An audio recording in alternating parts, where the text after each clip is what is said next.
Good morning. Welcome to Yosemite Valley. My name is Shelton Johnson, and I've been a ranger here in Yosemite for about 15 years. Today I'd like to talk to you about some of our easy Yosemite Valley day hikes. One of my favorites is Bridalveil Fall.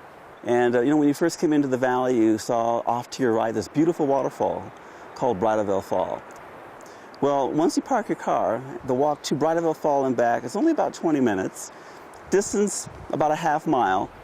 And it's really one of the best walks in the valley because you're really going from one world to another. You start out and the day could be clear like today and blue sky, sunny. And then as you get closer to the waterfall, the temperature begins to drop and you start feeling a little bit more increased humidity and you start getting water droplets, seem like it's raining on you.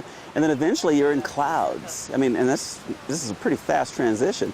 And so I love that hike because you can so quickly go from one extreme to another. And it's just this own little environment that's defined by water when you're there near the base, looking up at all that water dropping down from so far above. So I highly recommend Bridalveil Fall.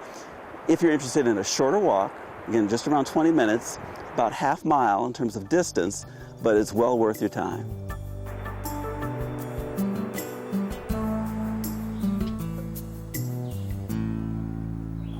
As we continue on into Yosemite Valley, another hike that is one of my favorite hikes, I think of it as more of a stroll than a hike, is Mirror Lake. Now, the name is sometimes a misnomer because if you're here in the fall, it's Mirror Meadows. But if you're here in the springtime, it lives up to its name.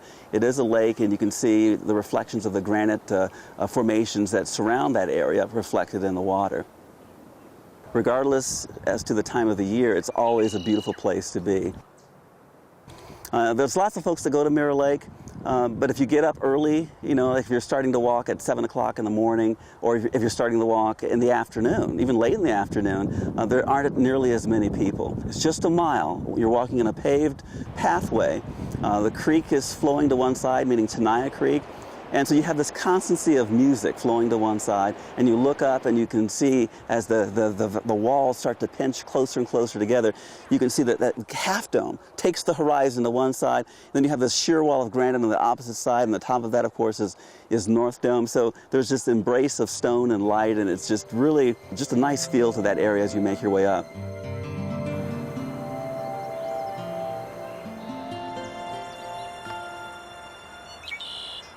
Another great hike, one of my favorite hikes in Yosemite Valley, is Lower Yosemite Fall.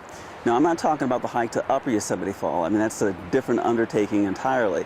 This is the Lower Yosemite Fall Loop Trail, which is about a mile in length and only takes about 30 minutes. But in that 30 minutes, that trail offers you views. And I should also point out, the trail is so gentle that it's wheelchair accessible. But as you're walking, or actually strolling is a better word, along that trail, you have all these different views of Yosemite Falls.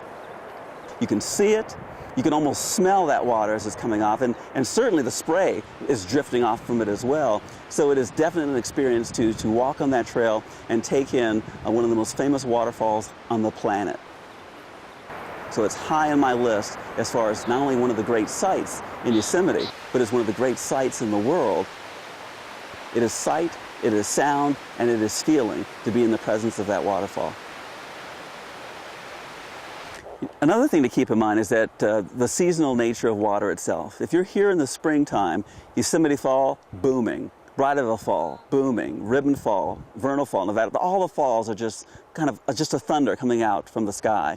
But if you're here in the fall, the thunder's gone. The magic is gone to some degree. So you want to make certain, if you want to see our waterfalls, arrive in the spring. And what I mean by spring, I mean April, May, maybe early June. Same thing holds true for Mirror Lake. If you want a lake, you want to be here in the springtime when the lake is full.